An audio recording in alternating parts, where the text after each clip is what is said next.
Alhamdulillah alladzi bi ni'matihi tatimmu shalihat wa ashhadu an la ilaha illallah wahdahu la syarika lah wa ashhadu anna Muhammadan abduhu wa rasuluhu la nabiyya ba'dah. Allahumma salli wa sallim ala Muhammad wa ala alihi wa ashabihi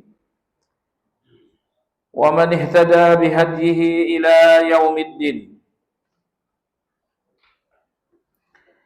Ya ayyuhalladzina amanu taqullaha haqqa tuqatih wa la tamutunna illa wa antum muslimun.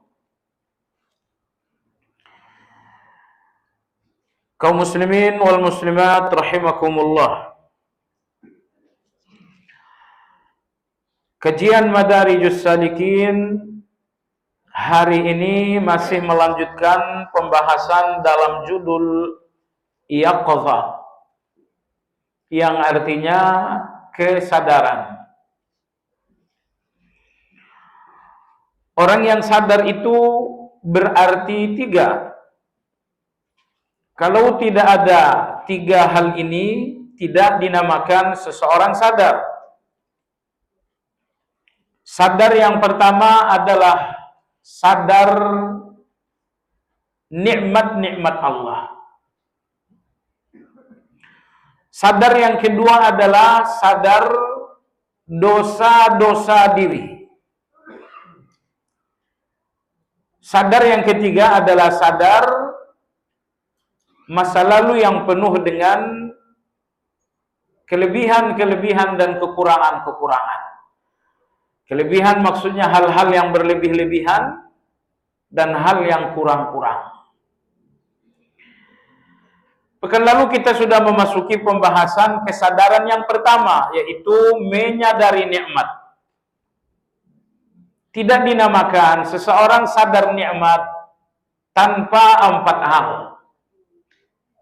Yang pertama, orang yang sadar nikmat itu betul-betul sadar bahwa nikmat sangat banyak dan sama sekali nggak bisa dihitung-hitung. Allah berikan satu nikmat mata, entah berapa miliar nikmat yang kita peroleh hanya dengan nikmat satu mata. Sadar nikmat yang kedua, bahwa Anda sadar satu pun dari nikmat Allah tidak ada yang bisa Anda deskripsikan. Gak ada yang bisa Anda gambarkan sama sekali. Contohnya sesuap nasi di tangan Anda, mungkin deskripsi Anda, gambaran Anda ini sesuap nasi. Tapi apakah nikmat sesuap nasi sesederhana itu? Anda tahu siapa petani yang menanam padinya? Berapa orang petaninya? Berapa lama mereka bekerja? Lantas siapa yang bekerja di pabrik pupuk untuk pupuknya? Siapa yang menggiling padinya? Siapa yang kemudian membawanya ke kota hingga akhirnya sampai ke tempat Anda? Jadi menggambarkan, mendeskripsikan satu nikmat Allah saja kita nggak mampu. Ini nomor dua. Sadar nikmat yang ketiga, bahwa semua nikmat-nikmat Allah yang telah sampai kepada kita murni karena Allah baik, bukan karena kita baik. Jadi jangan berpikir anak-anak saya saleh karena saya memang tahajud terus-menerus. Artinya nikmat Anda yang saleh adalah nikmat. Tapi Anda melihat nikmat tersebut karena Anda baik. Salah. Ini dinamakan dengan ujub. Coba Anda sadari jamaah sekalian, di dalam diri Anda ada kebaikan, tapi berdampingan dengan kebaikan Anda ada kejahatan. Dan mungkin ruang-ruang kejahatan Anda jauh lebih luas daripada ruang-ruang kebaikan Anda. Kalau Anda sadar dan mengaku bahwa Anda punya kejahatan, Anda punya kebaikan, lantas dengan alasan apa Anda berkesimpulan bahwa nikmat-nikmat Allah karena kebaikanku? Padahal di samping kebaikan Anda ada kejahatan yang boleh jadi lebih besar. Baik. Sadar nikmat yang keempat, sadar bahwa seluruh nikmat-nikmat ini terabaikan. Rata-rata nikmat Allah kita cuekin. Nikmat yang kita hargai cuma satu macam, yaitu nikmat yang hubungannya dengan keserakahan. Ada uang 5 juta, 10 juta, 1 miliar, itu kita hargai. Karena hubungannya dengan keserakahan kita. Hari ini diangkat jadi direktur utama, kita hargai. Karena hubungannya dengan keserakahan kita. Tapi bahwa detik ini jantung Anda sehat, apa Anda menghargainya? Bahwa detik ini ginjal Anda nggak bermasalah, apakah Anda menghargainya? Coba lihat jahatnya kita jamaah sekalian. Apresiasi kita terhadap nikmat hanya karena nikmat yang ada hubungannya dengan serakah dan ambisi.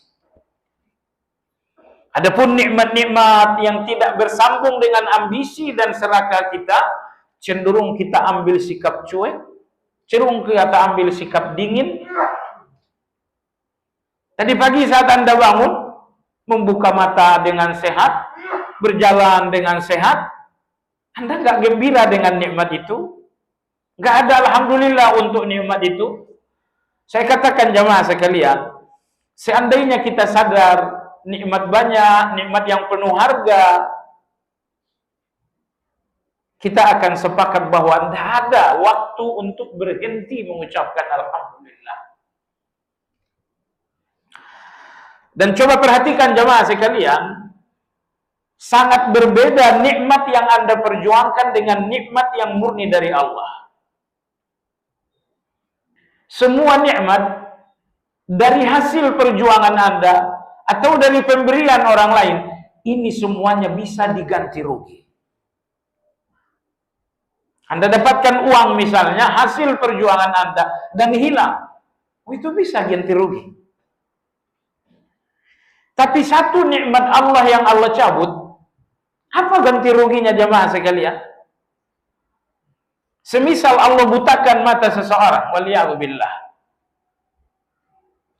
Siapa yang bisa menggantikan mata itu untuk bisa melihat kembali? Allahu Akbar.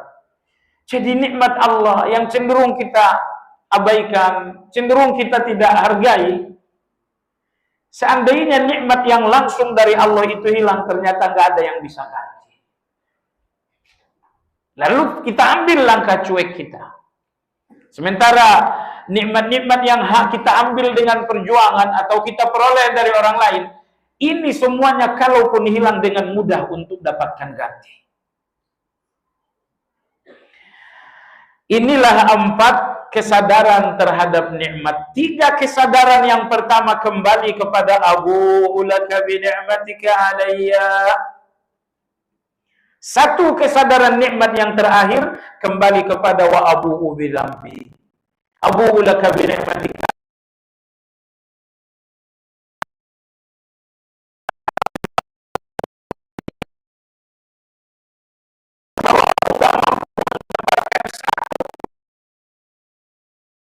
Aku mengakui bahwa semua nikmat itu datang karena kebaikanmu, bukan karena kebaikanku.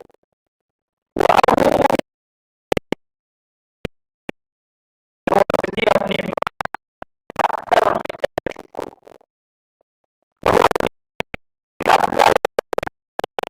hati.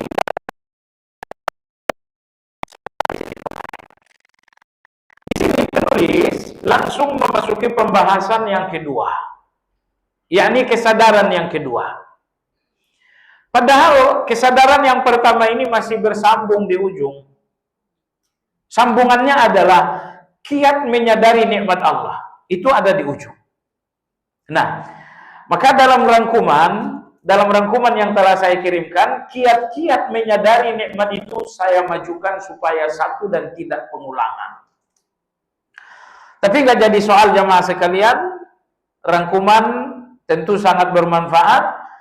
Kita ikuti catatan buku juga, supaya muhsinin yang telah berinfak berbahagia. Halaman 230, 231, 233, 3 halaman insya Allah. Mudah-mudahan selesai. Pembahasan hari ini Anda lihat pada halaman 230, Ats-tsani mutala'atul jinayah. Kesadaran yang kedua, kesadaran terhadap dosa-dosa. Gak dinamakan seseorang sadar kalau dia tidak memiliki kesadaran yang kedua, yaitu sadar terhadap dosa-dosa. Imam Abu Ismail mengatakan wal wuquf 'alal khatari fiha. Bagaimana seseorang dinamakan sadar dosa? Yang pertama, al-wuquf 'alal khatari fiha. Seseorang dinamakan sadar dengan dosa ketika ia melihat dosa adalah bahaya dan kehancuran. Kalau Anda hanya melihat zina hanya sekedar larangan Allah, ini kesadaran yang sangat dangkal. Kesadaran yang dituntut adalah ketika Anda melihat dosa, maka Anda melihat kehancuran Anda.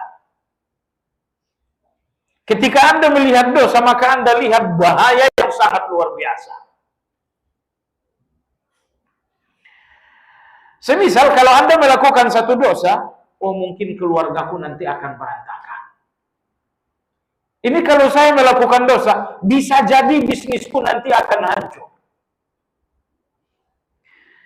Anda tahu nggak jemaah sekalian betapa lemahnya iman kita terhadap yang gaib?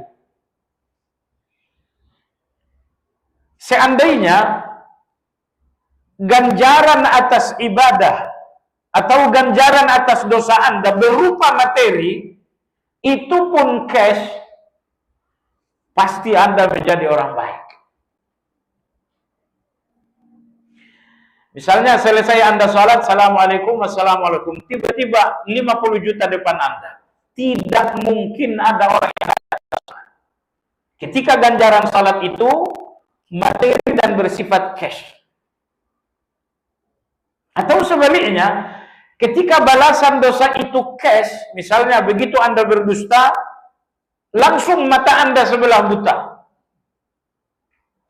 Nggak ada yang mendekati dosa. Tapi ujian Allah dalam dosa, ujian Allah dalam kebaikan, bahwa semua pembalasan ditangguhkan. Di mana ganjaran salatku? Allah berikan sedikit di dunia tapi nggak lunas. Di mana balasan dosa-dosaku? Allah berikan sedikit di dunia tapi nggak lunas. Karena ganjaran kebaikan tidak lunas, maka Anda pun merasa seolah-olah Allah nggak ngasih apa-apa. Semalam Anda salat Isya, pasti Allah memberikan balasan, tapi halus dan sedikit. Sehingga Anda ngerasa seolah-olah Allah itu abai. Begitupun dengan dosa, begitu Anda riba, Anda tidak melihat hukuman Allah Azza wa Jalla, sehingga Anda pun tidak merasa dihukum oleh Allah Azza wa Jalla. Tapi Allah berfirman dalam Al-Quran, kullu nafsin dha'iqatul maut wa innama tuwaffawna ujurakum yawmal qiyamah. Semua yang hidup ini akan mati. Wa innama tuwaffawna ujurakum yawmal qiyamah. Segala pembalasan-pembalasan hanya akan sempurna dan lunas di akhirat. Jadi Allah ditegaskan, pembalasan atas kebaikan, hukuman untuk kejahatan, ini hanya akan dilunasi di akhirat. Dusta Anda, hukumannya nanti lunas di akhirat. Salat 5 waktu Anda, ganjarannya nanti lunas di akhirat. Nah, di mana kedangkalan kita jamaah sekalian yang saya hormati? Sangat lemah keimanan kita terhadap akhirat, sehingga balasan dan pelunasan akhirat sering tak jadi motivasi. Allah akan melunasi pembalasan salat kamu di akhirat. Nah, ini lemah ini, sehingga motivasi salat kita pun menjadi lemah. Seiring lemahnya keimanan kita terhadap akhirat. Jamaah sekalian, Anda tahu tidak akhirat? Akhirat itu pembalasan. Yang baik berbalas baik, yang buruk berbalas buruk, itulah akhirat. Nah, jadi seandainya pembalasan baik dan buruk disegerakan oleh Allah, apalagi dalam bentuk materi, pasti tidak lagi ada orang buruk. Semuanya akan jadi orang baik. Misalnya sekali kamu berdusta, rugi dagang kamu 1 miliar. Mana orang berani berdusta? Kenapa? Karena dahsyatnya serakah manusia terhadap uang. Tapi Allah nggak menghukum Anda dengan uang. Lalu orang-orang yang lemah iman saat tidak merasakan hukuman, dia pun seolah-olah tidak merasakan ada hukuman itu. Nah, baik. Di sini Imam Abu Ismail rahimahullah mengatakan, orang yang sadar dosa, pertama, mereka tidak melihat dosa itu hanya sekedar pelanggaran. Sederhana sekali kalau dosa bagi Anda hanya pelanggaran. Tetapi orang-orang yang sadar dosa, melihat dosa berarti ini adalah kehancuran. Mereka melihat dosa ini adalah bahaya. Kalau saya berdosa, mungkin bisnis saya akan hancur. Kalau saya berdosa, mungkin dalam perjalanan pulang nanti saya akan tabrakan. Kalau saya berdosa, nanti mungkin rumah saya akan didatangi maling. Kalau saya berdosa, mungkin investasi saya akan baik. Kalau saya berdosa, mungkin anak saya akan jadi durhaka. Inilah orang. Mereka tidak melihat dosa itu sekedar pelanggaran, tapi mereka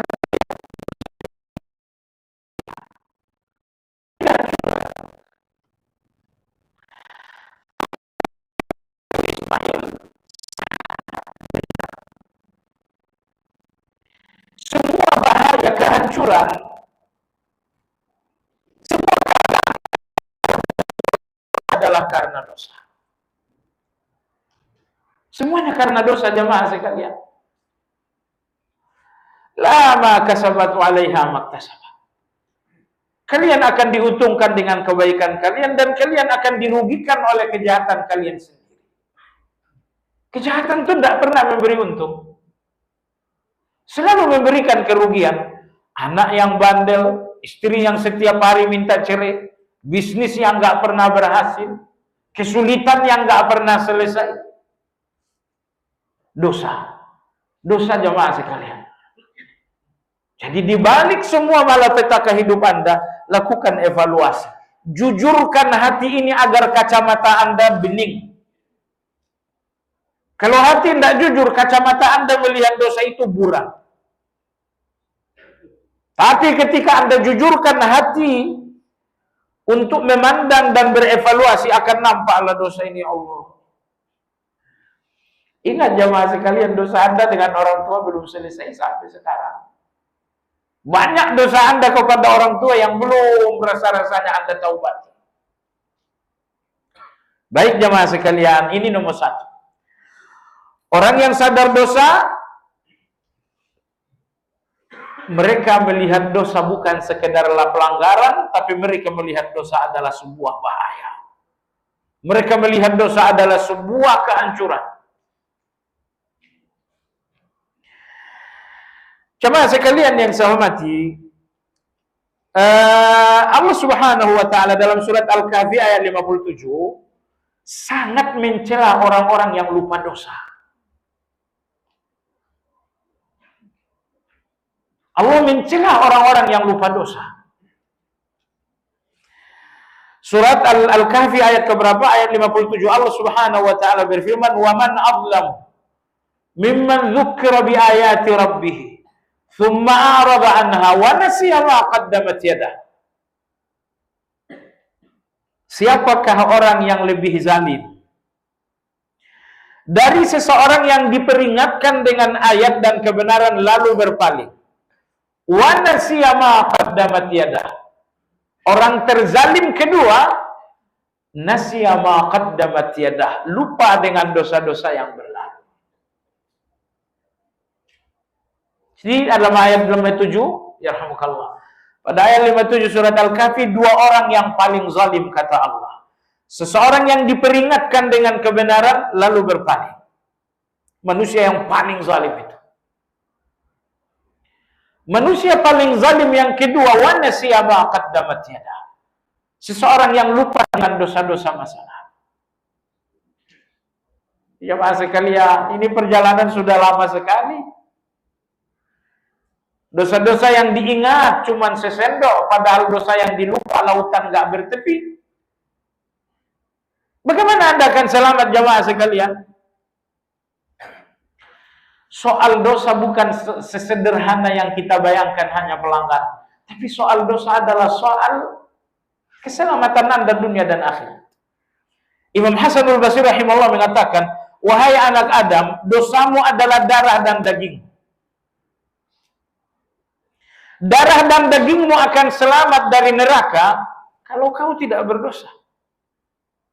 Tapi darah dan dagingmu, darahmu akan tumpah, dagingmu akan tercabik-cabik begitu engkau berdosa. Di dunia ini Anda punya daging tercabik-cabik, ada banyak rumah sakit. Tapi kalau di neraka, tubuh Anda tercabik-cabik, darah Anda tertumpah-tumpah, mana lagi ada dokter dan rumah sakit? Baik jemaah sekalian yang saya hormati, jadi kata Imam Hasanul Basri, wahai anak Adam, dosamu adalah darah dan daging.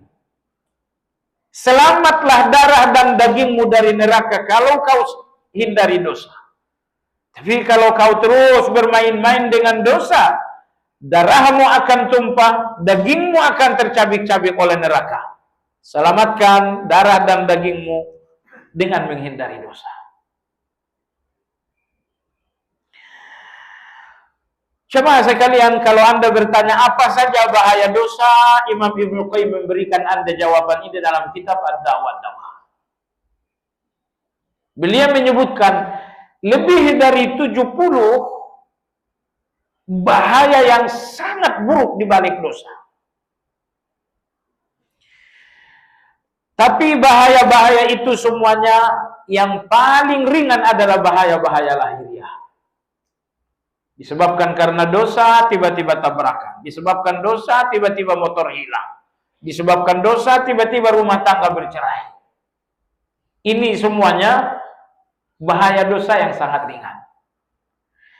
Yang paling berat jemaah sekalian apabila bahaya dosa itu adalah bahaya dalam hati Anda. Bahwa hati Anda nggak menginginkan kebaikan. Nggak ingin sholat. Nggak mau puasa, benci dengan baca Quran, bahwa hati Anda tertarik dengan dosa-dosa, ingin A, ingin B, ingin C,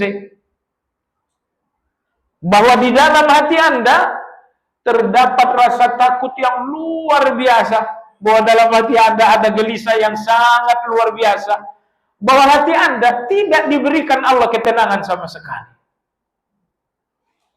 Ini semua hukuman-hukuman Allah pada tubuh Anda, pada hati Anda. Jadi hukuman-hukuman lahiriah seberat apapun lebih ringan dibandingkan hukuman-hukuman Allah dalam hati seseorang. Hukuman berupa selalu dalam ketakutan, hukuman berupa selalu dalam kegelisahan, hukuman berupa nggak ada ketenangan sama sekali, hukuman berupa selalu suudzon dengan kehidupan. Baik. Yang kedua, seseorang dinamakan sadar dosa adalah wat tashmir litadarukiha. Sini saya lihat terjemahannya keliru, bertandang menyusul, salah.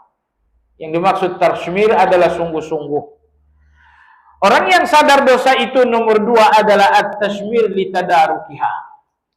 Betul-betul bersungguh-sungguh untuk menyusul segala ketertinggalan.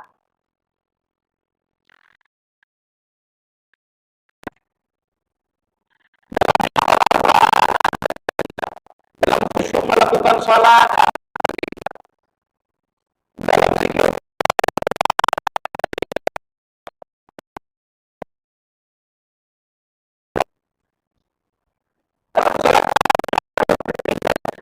mulai 5 tahun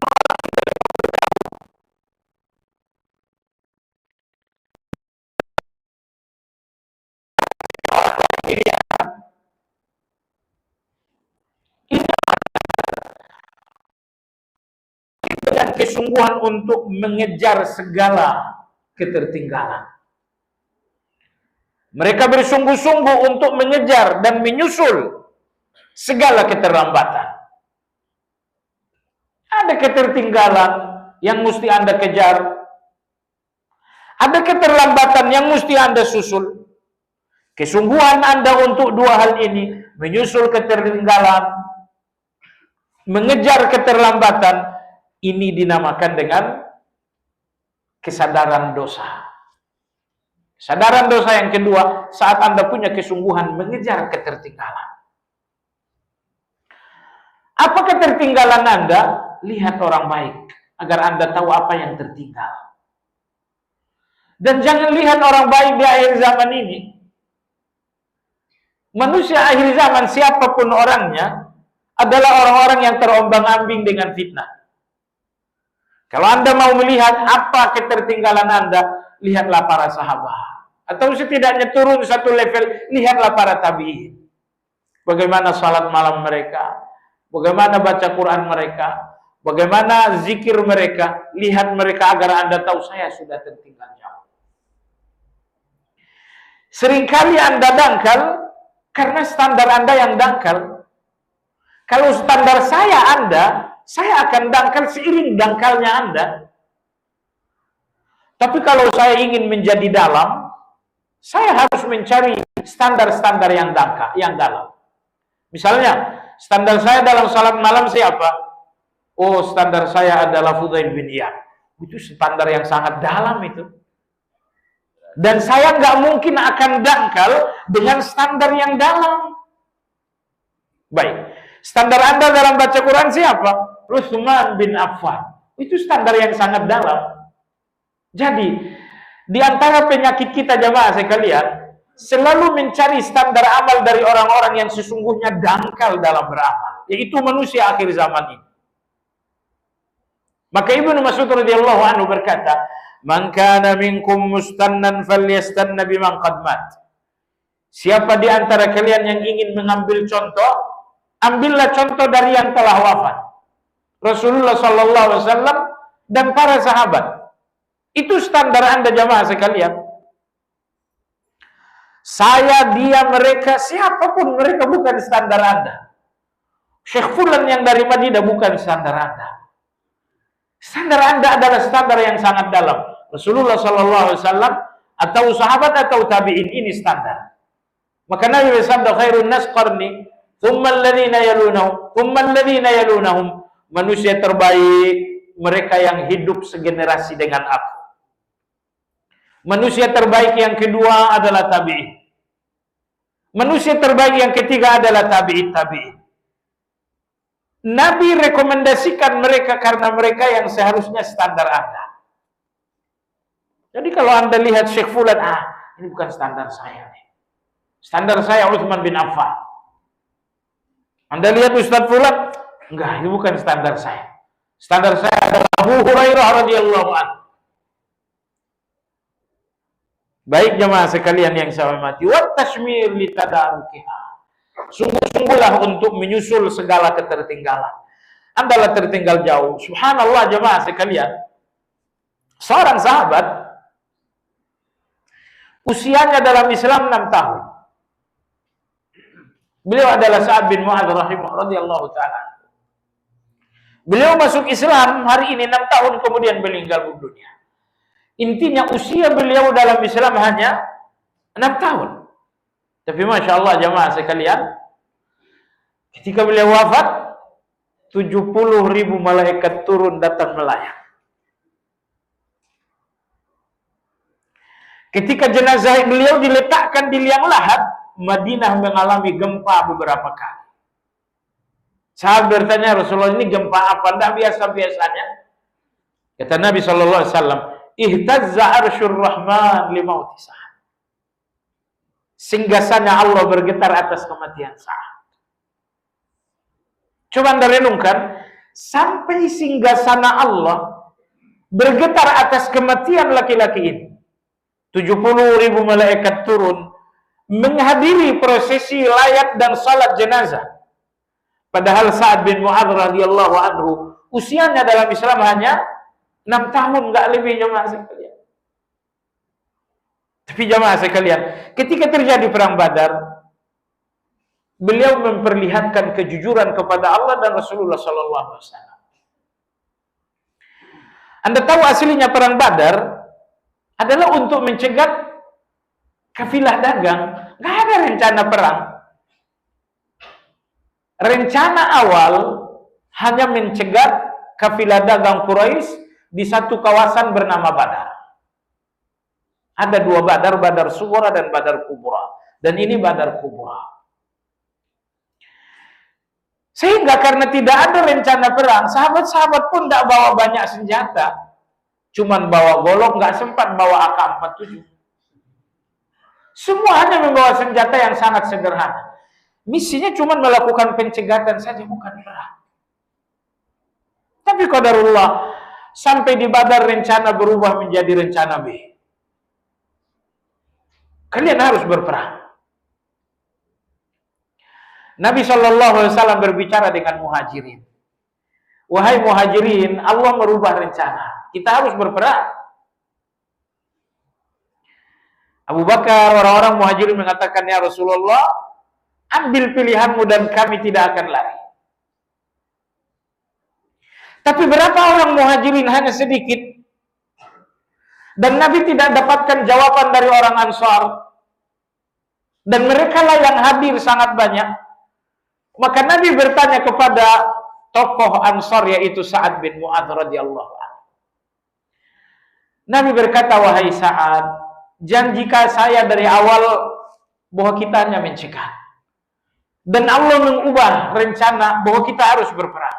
Apa pendapat Sa'ad bin Mu'adz radhiyallahu anhu? Dia berteriak, ya Rasulullah, tidak satu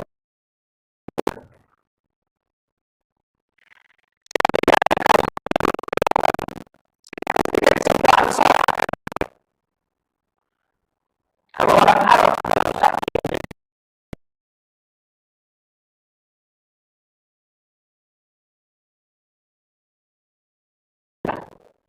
Tapi Sa'ad bin Mu'adz radhiyallahu anhu mengatakan, ya Rasulullah,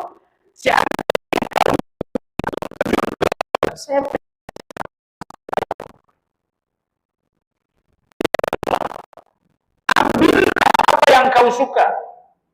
Demi Allah, apa yang kau ambil lebih aku cintai daripada apa yang masih tersisa.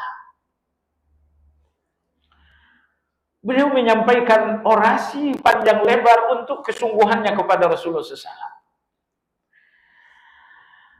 Maka Allah Azza wa Jalla melihat posisi yang diambil oleh Sa'ad bin Mu'adz, dan disinilah kemuliaan itu benar-benar berharga di langit dan di bumi. Maka saat beliau radhiyallahu anhu apa? Bergetarlah arsy Allah. Turunlah 70.000 malaikat. Apa yang ingin saya jelaskan jemaah sekalian? Usia beliau dalam Islam hanya 6 tahun, tapi arsy Allah bergetar pada hari kematian. 70.000 malaikat turun melayat jenazah dan menyolatkan jenazah. Usia Anda dalam Islam berapa?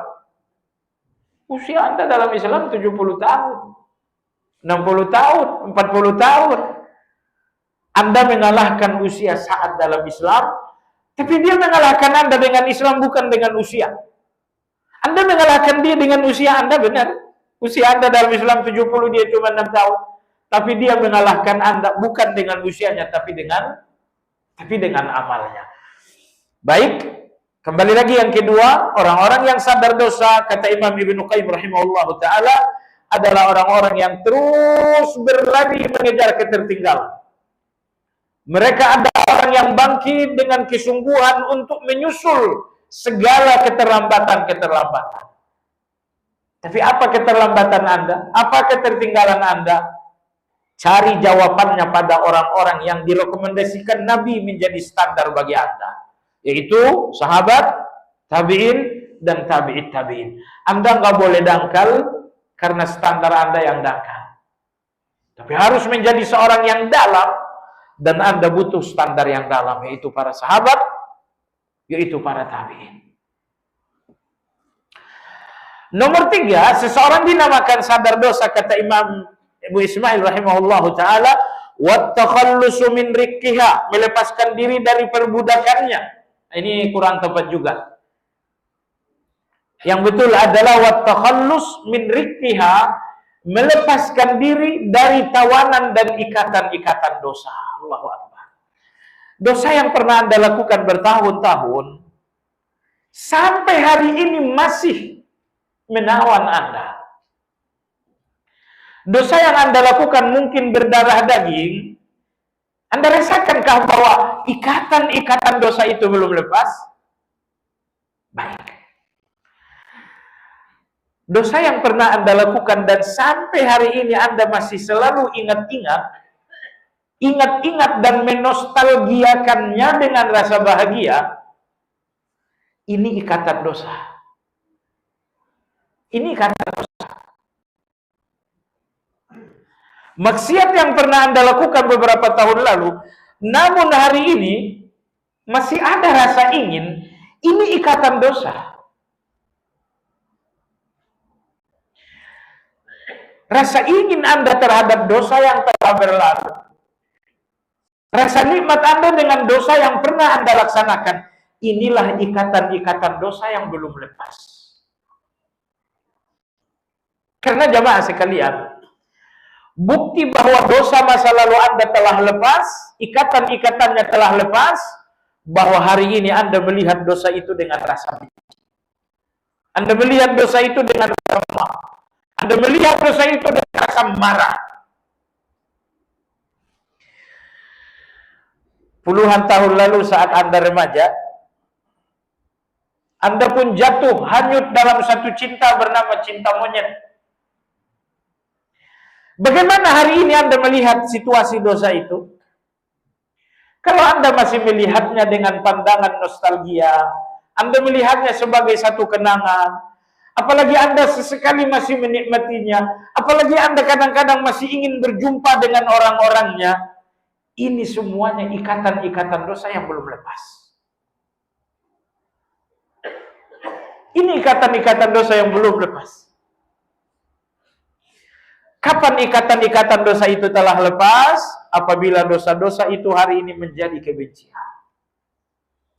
Kalau dosa-dosa masa lalu hari ini telah membuat Anda muak, sampai-sampai orang yang pernah menyeret Anda dalam dosa, Anda pun tidak mau lagi melihat wajahnya. Semua yang ada hubungannya dengan dosa masa lalu Anda menjadi marah melihatnya. Ini menunjukkan jamaah sekalian bahwa ikatan dosa telah lepas.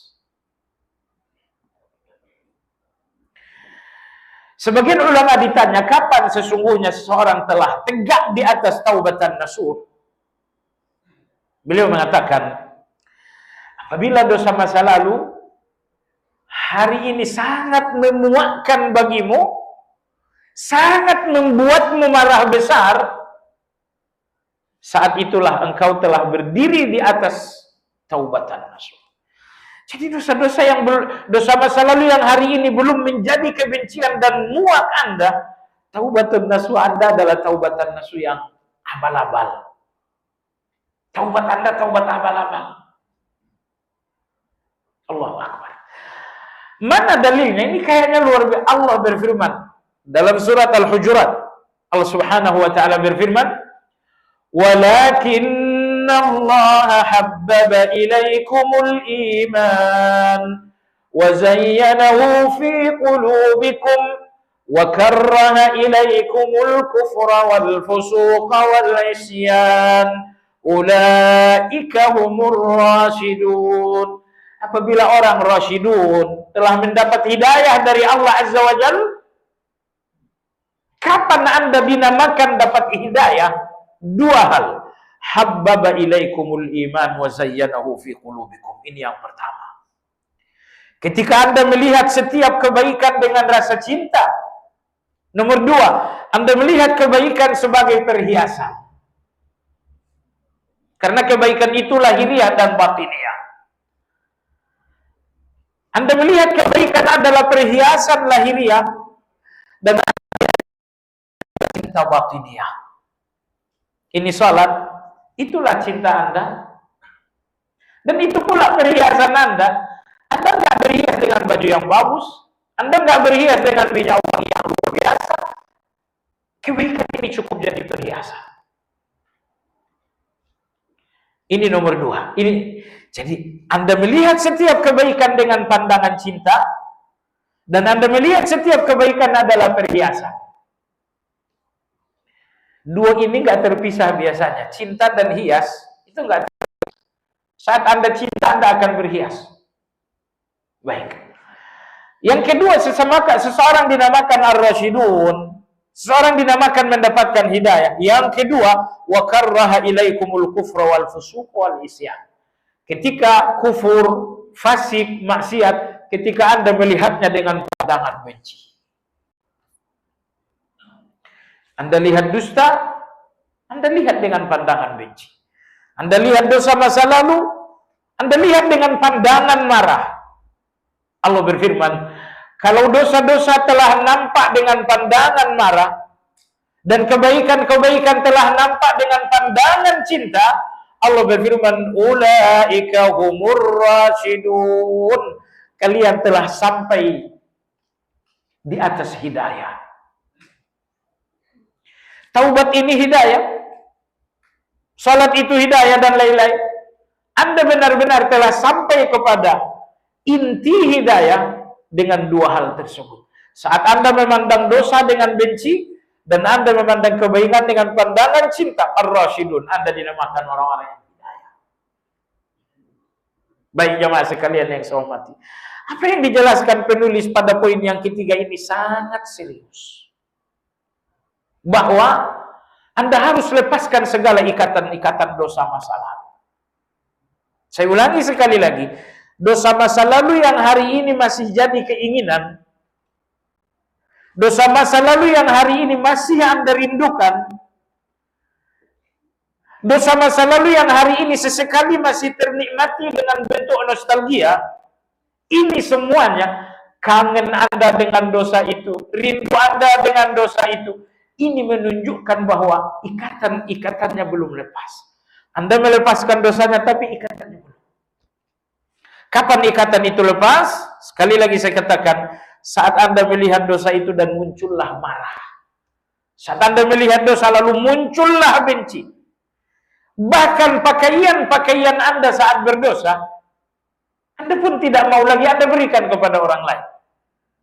Bekas-bekas dosa Anda buang jauh-jauh. Sampai-sampai Imam Ghazali rahimahullah ta'ala mengatakan, di antara sunnah, bukan wajib, di antara sesuatu yang baik di dalam taubat, lepaskan segala yang membuat Anda mengenang dosa. Kenangan-kenangan dosa, buang, bakar. Nanti pulang kira kan masih ada album di rumah kan? Istri Anda yang sekarang bertahun-tahun boleh jadi adalah cinta monyet Anda, dan itu cinta monyet ini albumnya masih ada. Ya Allah, nanti pulang ke rumah ambil tuh album dan bakar. Nggak boleh ada lagi apapun yang membuat Anda ingin, karena awalnya Anda ingat. Kalau Anda sudah ingat, nanti akan menikmati itu. Jadi lepaskan semua. Sampai-sampai beliau Imam Ghazali mengatakan, pakaian yang pernah engkau gunakan dosa, sedekahkan kepada orang lain. Karena pakaian ini mengingatkan Anda. Kalau Anda sudah ingat, dikhawatirkan Anda ingin. Kalau Anda sudah ingin, dikhawatirkan Anda terjebak lagi. Jadi orang yang sadar dosa, kata penulis di sini, adalah lepaskan segala ikatan dosa. Anda telah lepaskan dosanya, iya, tapi tawanan, tapi ikatannya lepaskan. Jangan lagi Anda rasa ingin, jangan lagi Anda ingat-ingat, jangan lagi Anda rasa rindu, lepaskan. Kemudian yang ketiga, yang keempat bahkan, seseorang dinamakan sadar dosa wa talabun najati bitamhisiha. Ketika Anda mencari keselamatan dengan membersihkan dosa. Bersihkan dosa itu bersihkan. Bersihkan dosa. Dosa itu kotoran dan Anda bersihkan. Kemudian pada halaman 232, mulai dari halaman 231, 232 dan selanjutnya, di sini Imam Ibnu Qayyim rahimahullah menjelaskan ada 11 pembersih dosa. Ada 11 pembersih dosa. 4 pembersih dosa bisa Anda upayakan. Karena keempat hal ini sebelum Anda meninggal. Sisanya, yaitu 6 ataupun 7, sisanya tidak lagi ikhtiar Anda, karena ini setelah Anda mati. 4 diantaranya dikubur, sisanya nanti setelah sampai di akhirat. Jadi 4 di dunia, 3 dikubur, anggaplah 3 dulu. Itu sudah berapa? 7. Sisanya di akhirat. Jadi ada 11 tamhis. Ada 11 pembersih dosa. 4 di dunia, 3 dikubur, 4 lagi adanya di akhirat. Jemaah sekalian yang saya hormati, coba Anda lihat halaman 232.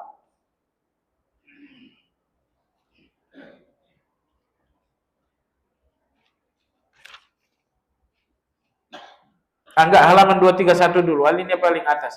Di surga tidak ada debu-debu dosa. Pembersih dosa ini Anda lihat.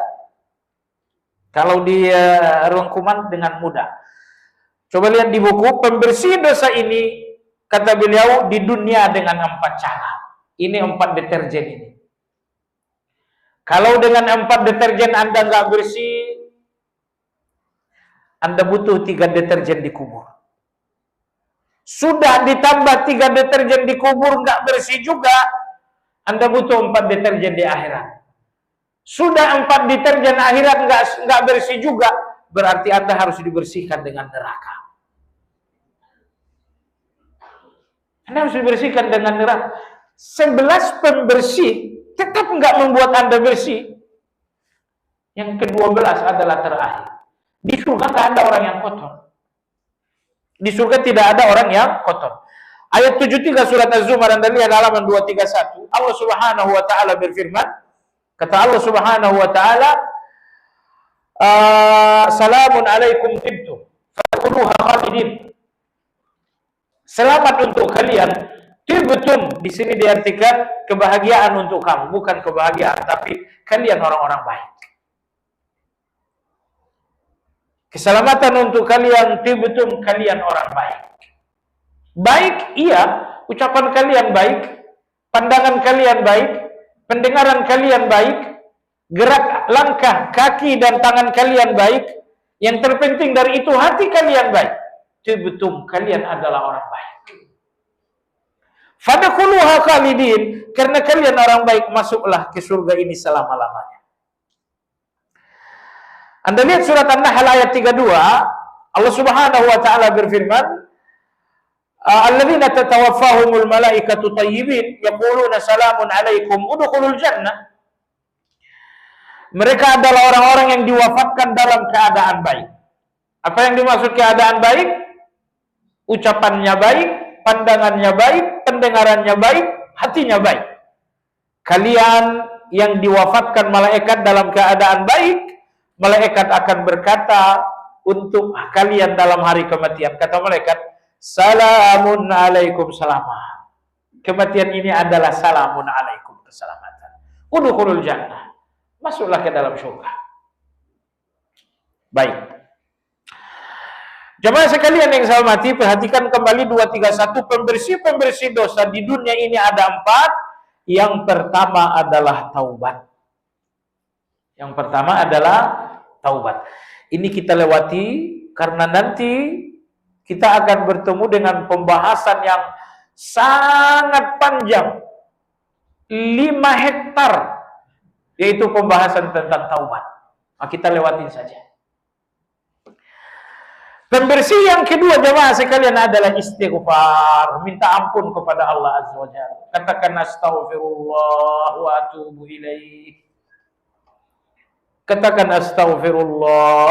Istighfar ini membersihkan dosa. Ayat ketiga surat Hud, Allah Subhanahu wa taala berfirman, "Wa anistaghfiru rabbakum tsumma tubu ilaih. Yumatti'kum mata'an hasana." Istighfar kepada Allah, taubat kepadanya.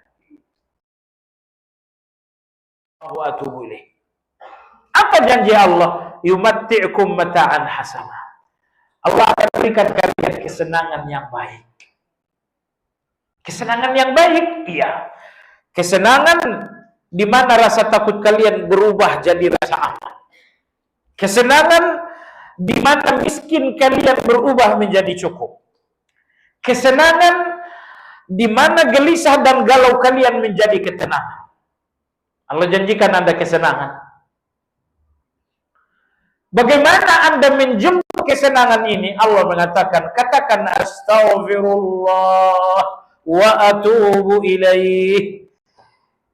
Jadi kalau hati Anda digerogoti takut, tidak ada rasa aman, lihat masalah masa yang akan datang takut, lihat anak-anak, ya Allah takut.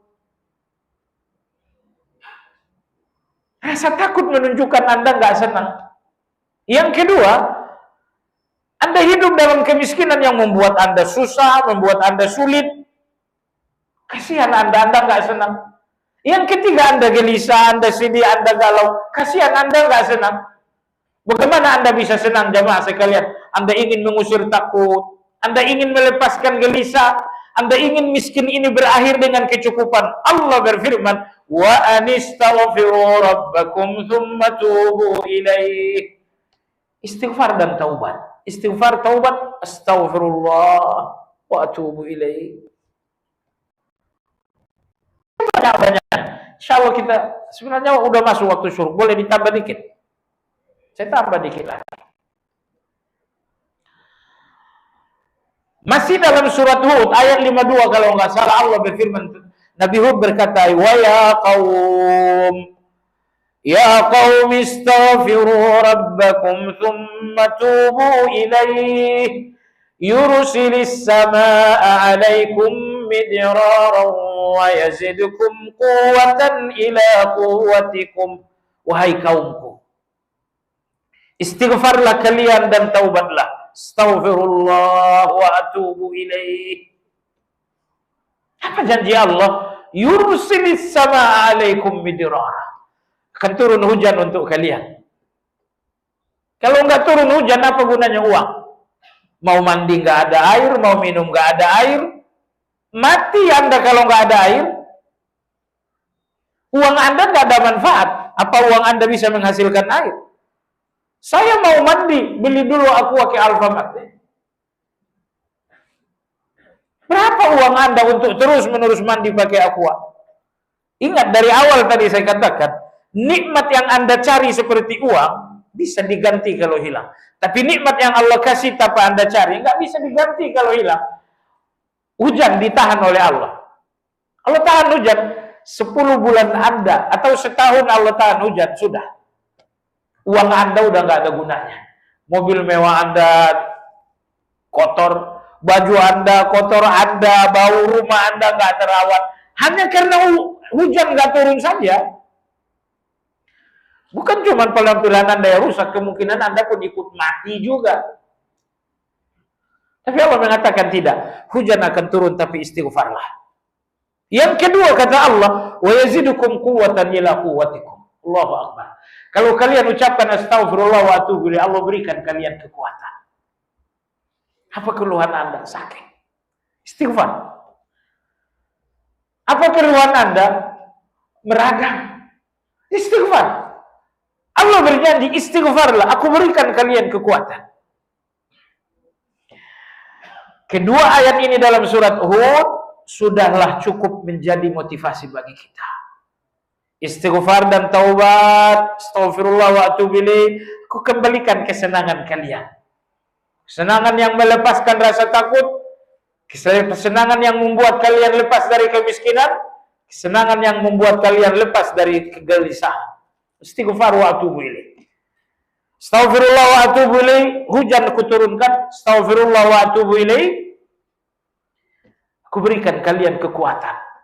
Tubuh lemah kalian menjadi kuat. Tubuh sakit kalian menjadi sehat. Istighfar kepada Allah Azza wa Jalla. Maka ayat ini menjadi dalil di antara obat penyakit secara syar'i, bukan secara logis. Anda banyak-banyak beristighfar. Astaghfirullah wa atubu ilaih. Masalahnya Anda percaya enggak? Anda lebih percaya dokter daripada Allah, ini masalahnya. Anda dan saya enggak jauh beda. Baik jemaah sekalian. Istighfar, minta ampun kepada Allah, kebiasaan orang saleh.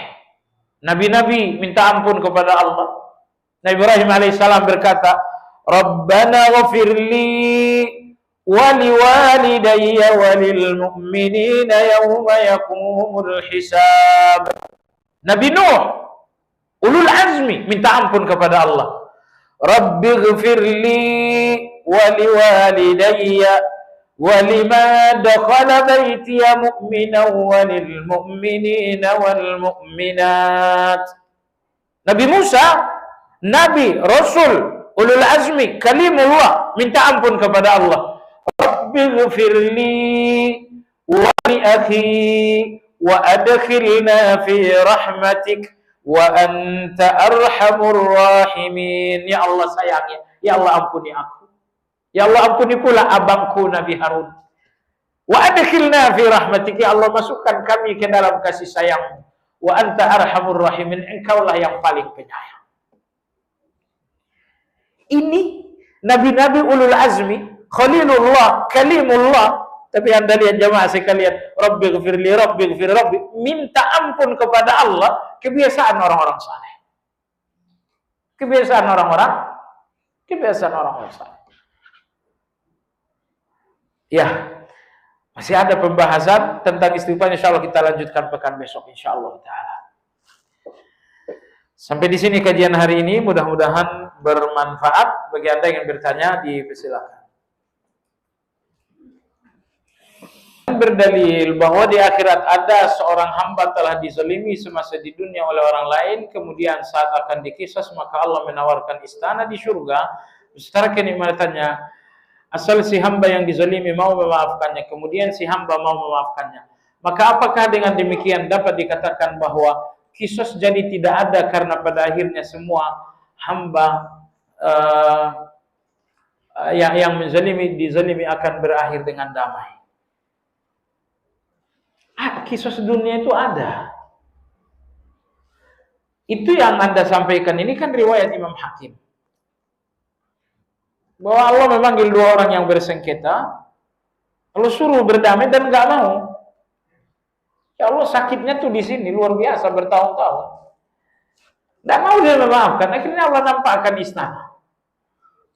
Dan akhirnya mereka berdamai. Dan ini entah berlaku buat siapa. Karena ini nggak berlaku bagi semua orang. Nah, lagi pula, kenapa Anda nggak ambil yang pasti? Bahwa begitu membunuh, dibunuh. Kisos saja di dunia selesai. Kalau apa yang disebutkan dalam hadis ini antah berantah, apakah Allah akan menawarkan ini besok atau tidak?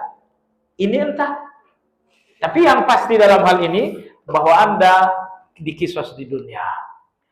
Anak yang menzalimi orang tua, apakah akan ada kisos juga? Karena mungkin saat di dunia orang tua sangat menyayanginya. Pasti kisos itu ada. Makanya kalau orang tua sudah sayang, kenapa anaknya bisa jadi zalim? Karena ada kisos. Ya, karena di akhirat kasih sayang orang tua dengan anak udah nggak ada lagi. Kasih sayang anak kepada orang tua pun tidak ada. Enggak. Akhirat bukan hari kasih sayang. Allah berfirman, "Yauma yafirrul mar'u min akhihi wa ummihi wa abihi wa sahibatihi wa banihi."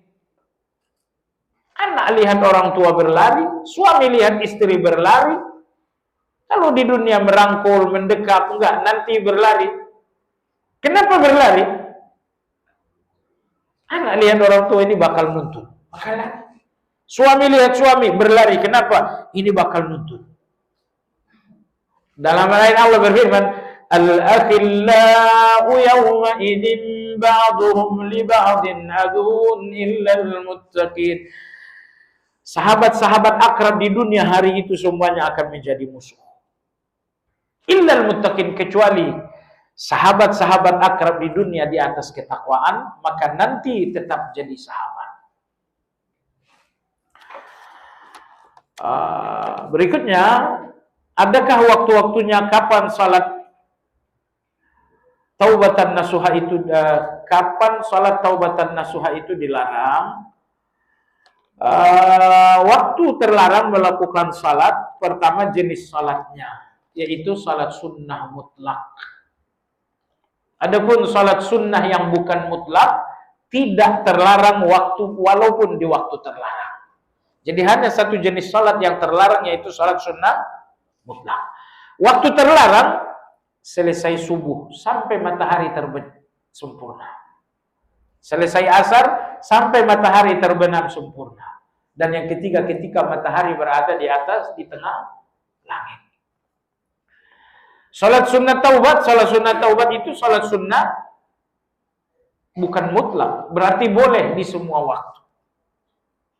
Hanya saja salat sunnah taubat yang direkomendasikan Nabi SAW, Anda berwudu lalu Anda salat 2 rakaat. Salat taubat yang ketiga adalah salat duha. Apakah salah satu cara untuk minta ampun terhadap dosa-dosa yang kita lakukan kepada kedua orang tua kita adalah dengan cara salat taubat? Salah satunya. Tapi cara yang terbaik, Anda berbakti kepada keduanya meski mereka telah pergi. Berbakti. Besok sembelilah korban ini atas nama ibuku. Besok Anda infaklah 5 miliar ini atas nama ayahku. Baik. Lakukan kebaikan-kebaikan untuk orang tua. Nanti akan ada pembahasan lebih rinci minggu besok tentang hadiah amal. Jangan sampai datang nih hangat gitu. Ada yang memahaminya berlebihan, ada yang memahaminya dangkal. Besok insya Allah akan kita usahakan pemahamannya biasa aja. Tidak berlebihan dan gak dangkal. Lalu pada waktu akan salat taubat, apakah kita niatkan untuk minta ampun kepada Allah? Bisa, tapi yang terpenting, kalau Anda salat taubatnya dengan salat duha, selesai salat duha bacakan Rabbighfirli wa tub alayya innaka antat tawwabur rahim sebanyak 100 kali. Dan kalau salat taubatnya adalah bahwa Anda salat wudu, selesai wudu Anda salat taubat, maka bacakan istighfar biasa, astagfirullah, astagfirullah. Setelah tilawah Quran, apakah kita boleh berdoa, bacaan Quran kita untuk memohon syafaat kelak di alam barzah dan menjadi syafaat bagi kedua orang tua kita di alam kubur? Nah, ini mungkin bagus ditunda sajalah. Baca Quran untuk orang tua, ditunda saja. Besok ada pembahasannya. Jangan sampai nggak datang. Kalau kemudian saya berdoa supaya ini jadi syafaat saya di akhirat, silakan. Itu janji Nabi SAW. Bahwa Al-Quran di akhirat akan datang memberikan Anda syafaat. Apa kata Quran? Al-Quran datang ke depan Allah Azza wa Jalla. Saat Anda di sidang, Al-Quran datang. Al-Quran mengatakan, ayu Rabbi. Al-Quran mengatakan, ayu Rabbi a'tihi. Ya Allah, berikanlah ia sesuatu. Fa'ul bisa tajal karamah. Maka Allah memberikan satu mahkota, namanya mahkota Al-Karamah. Al-Quran berkata lagi, ay Rabbi hullahu. Ya Allah, ganti bajunya dengan baju yang terbaik. Fa'u'tiya hullatal karamah.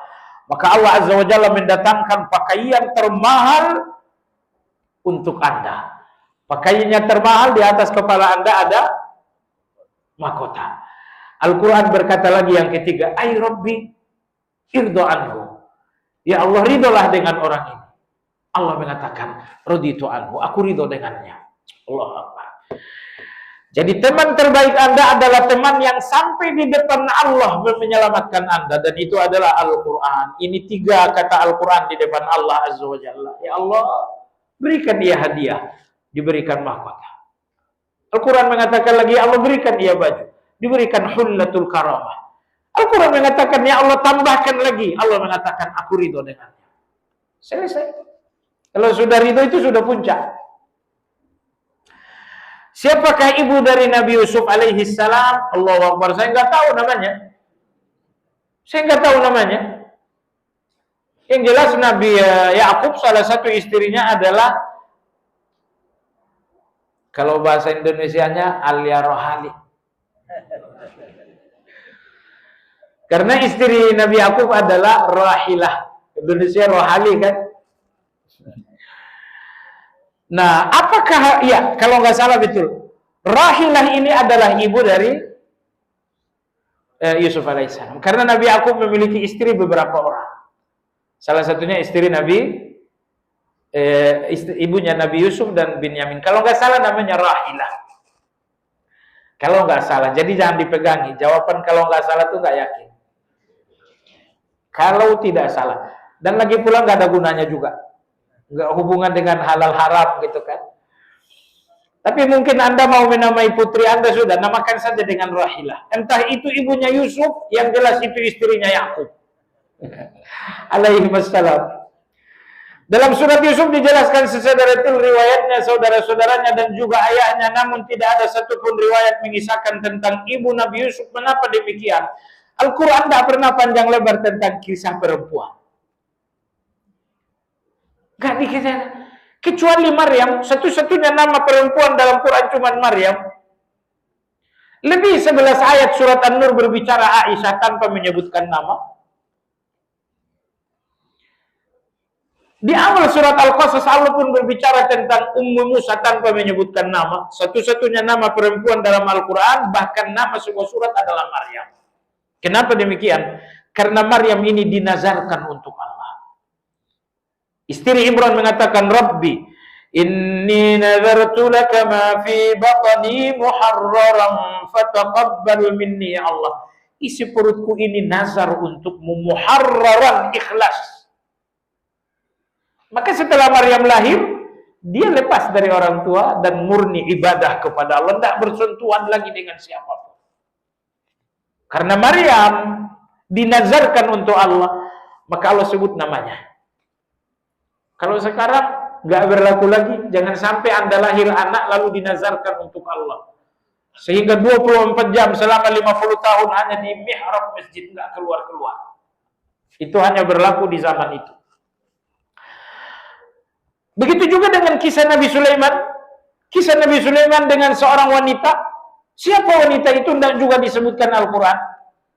Semua nama-nama wanita tidak disebutkan dalam Al-Quran. Istri Nabi Adam tidak disebutkan juga Al-Quran. Kenapa demikian? Karena wanita aslinya ditutupi. Termasuk namanya ditutupi. Anda tahu jemaah sekalian, orang Arab kuno, kuda atau unta yang biasa dinaiki istrinya, kalau istrinya meninggal, itu kuda disembelih, nggak mungkin dijual untuk orang lain. Ini kuda nih, biasa dinaikin istri wafat, kuda dijual, dinaikin oleh si fulan. Tradisi Arab itu aib itu. Kendaraan yang selalu dipakai istri, kalau istri sudah wafat, ini kendaraan disembelih. Cuman kendaraan sekarang kan nggak bisa disembelih. Pada kisah Nabi Sulaiman ada Ratu Balqis. Apakah pada akhirnya keduanya menikah? Dalam riwayat Israiliyat mereka menikah. Ya, Kalau nggak salah dalam Al-Quran juga Allah sampaikan itu, ya. Ketika Bilqis mengatakan inni aslamtu ma'a Sulaiman li rabbil alamin. Iya, mereka menikah. Sulaiman istrinya 100. Kejang-kejang kita dengarnya itu. 100. Ingat, bukan 4. Apalagi 1. 100 jamaah sekalian. Laki betul itu Nabi Sulaiman. Jawaban apa yang sebaiknya kita ucapkan jika kita atau keluarga kita dipuji oleh orang lain? Yang mesti Anda ucapkan adalah ucapan Ali. Allahumma ghfirli ma la ya'lamun waj'alni khairan mimma yazunnun. Ya Allah, ampunilah kesalahan yang dia enggak tahu. Ya Allah, tambahkanlah kebaikan lebih dari yang dia tahu. Anda dipuji orang, tentu kan Anda punya kejahatan juga, cuman orang ini nggak tahu, maka dia memuji kan? Maka dalam doa Anda katakan Allahumma ghfirli ma la ya'lamun. Ya Allah, ampunilah dosaku yang dia nggak tahu. Waj'alni khairan mimma yadhunnun. Jadikan aku lebih baik daripada sekedar pujiannya. Pertanyaan terakhir, istighfar dapat mengatasi segala permasalahan, apakah hanya sekedar ucapan di lisan? Ya tidaklah. Zikir itu tujuannya hati. Maka Allah berfirman dalam surat Al-Kahfi, Allah berfirman, "Wala tuti' man aghfalna qalbahu an dzikrina." Sambungannya apa? Wattaba'a hawahu. Janganlah ikuti orang-orang yang hatinya kami lalaikan dari zikir. Bukan lisannya. Tidak usah ikut-ikuti orang yang hatinya dilalaikan dari zikir. Jadi bukan lisannya. Kalau hati sudah lalai dari zikir, apa yang terjadi? Wattaba'a hawahu. Dia akan kembali bermesraan dengan hawa nafsu. Jadi tujuan zikir itu adalah untuk hati. Maka ketika Anda katakan astagfirullah, Anda ucapkan astagfirullah dengan pemahaman dan kesadaran. Anda paham artinya dan sadar bahwa memang Anda banyak dosa. Wallahu a'lam. Subhanakallahumma wa bihamdika asyhadu an la ilaha illa anta astaghfiruka wa atubu ilaik. Alhamdulillahi rabbil alamin. Assalamualaikum warahmatullahi wabarakatuh.